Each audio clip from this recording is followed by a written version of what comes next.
You can put images, video, and audio on your web page. For example, here we have a picture of Hillary Clinton welcoming Sonia Gandhi.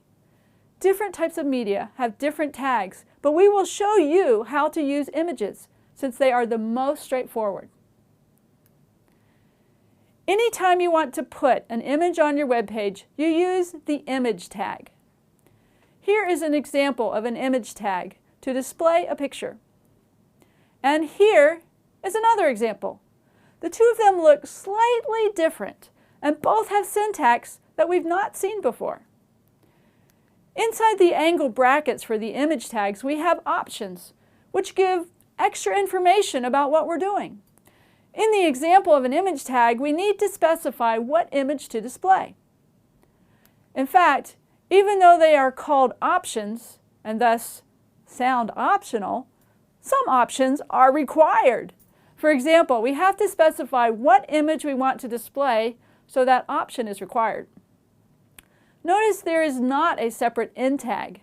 An image tag specifies the actual image location in the tag, so it doesn't need an end tag.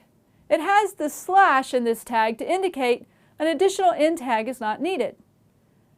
As we just said, you must specify what image you want, so the source or SRC option is required. It specifies the web address to the image to load.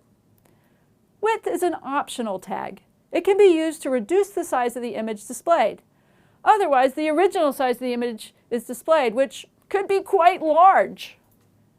There are other options you could specify, but we will see better ways to process images when we get to CSS. Here we display HTML that illustrates how to link to another web page, and below we show how this HTML is displayed in a browser. The anchor tag, or A tag, is used to specify a link to another website. The href attribute specifies the URL for that web page and is required. You must specify some text between the start and end anchor tag. This text will be clickable to take you to other websites. Now, making a web page look really good isn't easy. Designers can make elegant web pages because they understand HTML really well. Designers understand how to use the tools to get those fancy web pages.